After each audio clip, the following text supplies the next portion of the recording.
Welcome back to Great Day. It is a rite of passage that many parents took part in themselves, go away summer camp. But when it comes to their own children, sometimes it's hard to part ways. Advantages include a lifetime of wonderful, fun experiences and lasting friendships.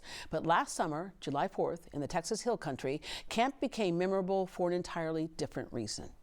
And we're staying on top of horrible breaking news from the Texas Hill Country. Rescues underway amid flash flooding near the Guadalupe River. Yeah, this catastrophic event has turned deadly. And look at this video. You can see just how fast the water was moving. Vehicles, including what looks like a camper and buildings submerged in the distance, being swallowed up by the flood. 37.5 feet. That's where the Guadalupe River crested at Hunt, surpassing the previous record that was almost 100 years old. The devastating update from Camp Mystic that 27 total, including counselors and girls, are confirmed dead, did not survive the devastating flooding. In the aftermath of that tragedy, there was a swift effort to introduce laws and institute changes to make camp safer. Many argue it's still not enough. If you're sending your child to camp, joining us with the questions you need to ask, the laws you need to know about, and how this advocacy started long before July 4th, 2025, is Rania Mankarious, the CEO of Crime Stoppers Houston. For reference, she is also a lawyer and has a master's in family counseling, and she's a mom of 3. We're starting with how last summer all unfolded, revealing the lack of safety protocols that many say had camps on shaky ground for decades. Rania, all right, there are 2 camps when it comes to talking about safety with camps. Yes. There are the group that says, leave them alone. We had fond memories when we went. I had a great time when I went to go away camp as a kid, and their kids are having fond memories. It's a family tradition, yes. right? And it has been yes. for decades. Right. But then there's the other side that says, yes, but we can't ignore safety because there are so many families that didn't have that kind of experience. Deborah, so you know I've been at Crime Stoppers 20 years. Mm-hmm. This story, the camp flooding and the 27 deaths, has impacted me more than anything else we've seen. And you're right, when we look at camps, there are two completely different schools of thought. But we have to understand and start from the perspective of what is the safest situation for children. Yeah. And that's where Crime Stoppers got interested in camps overall. Yes, we want to protect the memories. Yes, it's a wonderful place for kids to disconnect from technology and connect with friends and counselors and nature and all of the wonderful things.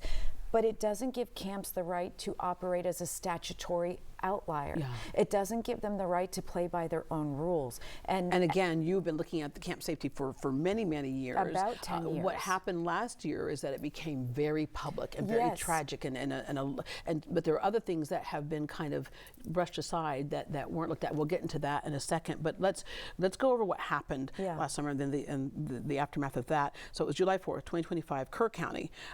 Parents began to hear about some weather that was probably going to be kind of bad. Yeah, and what's so hard is that, that's all we knew, that rain was coming into the area. Well, if you were in that area, you were getting significant weather alerts, flash flood warnings, devastating rains coming this way. And so what that should have done was trigger all the camps along the Guadalupe River flash flood alley to immediately activate into an evacuation plan that did not because some were include, triggered for about 1:14 a.m., but yes. not everyone got the warnings. Yeah, and you know what? Here's a sticky point. You get the warnings or you don't get the warnings. I don't need to see an actual text to know, wait a minute, I'm in the flash flood alley or I'm in a flash zone area and I'm on the Guadalupe River. Yeah. I need to probably activate. I need to be hypersensitive of the fact that I'm taking care of kids and I need to ensure that they're as safe as can be. I say it a different way. All of us know that there are fires in California. Yeah. We all know that. If I have a camp that's along brush and I am I'm in a fire zone, I don't need to get a warning to smell smoke and know that there's something going on for me to say, you know what, let me get these kids out of here.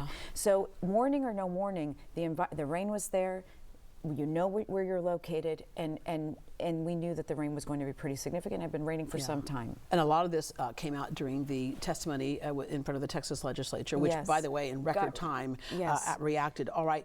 And a lot of parents, from their point of view, all right, so when you hear, okay, there's bad weather, it's like, well, what kind of bad weather? We're used to bad weather in Houston, but we know what to do, right? But a lot of parents first heard of the flooding through what they described in the legislature testimony, chaotic, delayed messages. Yes, and that's part of the the concern that they have is they weren't made aware immediately, you know, there's a dangerous situation. Come get your children, or your children are gone. Yeah. And or accounted for. And some were told your child's accounted for, which is it's hard because as parents you want to see your child. Yes. You're on Yes. the, you want to make sure Yes. that your child is really accounted for, because others were told if you don't get contacted, your child's accounted for, Yeah. which is almost worse in a way that you're like thinking. And we had family friends who were there, and I was calling the mom saying, you know, is your daughter okay? What have you heard? She said, well, we got an email, but we're on our way. We don't really know. So on the flip side, because we have to present both sides, yes, the camp was dealing with a disaster, and they were, you know, navigating a very difficult situation. But if you want to invite children to your property, to be the custodian of these children, to say they can sleep here, eat here, play here, swim here, hunt here, do all the types of activities, you are also saying that yes, in case of an emergency, we can manage it. Yeah. We're not going to use the emergency as sort of an excuse to say we had to let everything go. Yeah. And I'm not saying the camp's saying that, but that's what it tended to look like. Yeah. You know, people are saying, well, they were in an emergency situation, therefore, you know, But what was the plan? And that's what a lot of parents were saying. They said they said they didn't feel like there was an evacuation plan. And kids were told to actually stay in their cabins that were ultimately flooded. And that's part of the legislation that came out in the aftermath. When you send a child to camp, just like when I send my child to school, or daycare for that matter, or daycare, or an elderly person to a nursing home. Mm-hmm. When you have a vulnerable population, you assume that the entity that is saying, bring them here and leave them with me, is doing everything you can utterly imagine to keep that child safe. Not only are they thinking through every possible scenario, from food to lead paint to air quality to everything, but that the state is saying, wait a minute, we're going to step in here and make sure that you're doing everything. Well, the state license so many, I mean, if you're braiding hair, you got to have a license. If you're doing so many different things, working you have to with have the a general license. And it seems like you said, this was an outlier. It's a statutory outlier. We found, and this is what brought us to the table many years ago, camps seem to operate in a silo, in a bubble. They self-regulate, self-police, they self-govern. They were sort of dictating how they were going to run. There are 10 agencies in the state that oversee children. Camps are the only one with what's called a right to cure. So if the state agency goes to inspect it and they find a problem, the camp say, no, I have a right to cure, I can fix that, and you got to wait till I fix it. Basically, so there's a perpetual license. Well, that's so weird, because like businesses, you know, OSHA will come in, for example, and it's like, and you get fined, yes. right? And it is unbelievable. And so this isn't punitive. People who hear this and say, well, we love camps and don't punish them. Nobody wants to punish a camp. We just want to say, if you want to house children, just like any other organization that does so, you play by the same rules, and that shouldn't be offensive. Deborah, what's so shocking to me is people take offense to that, and it shouldn't be. You should be up there saying, we love camps, we want them to be as safe as possible for children, we want the leadership to be held to the same standard, and it is okay. Yeah, it's required and camp to is a ask camp. questions. It's also business. They take in a lot of money for it, many and so millions of dollars. Even that makes you even, I would imagine, more accountable, because you are taking money for it. Absolutely, and so there are many questions that came up in the aftermath of the July 4th floods, and that's communication, the location, the rural nature of camps, the lack of technology. So again, we can and we should create a system where camps have access to technology, that they have every evacuation place imaginable in place, while they protect the fact that they're in nature and that they want these children to have wonderful experiences.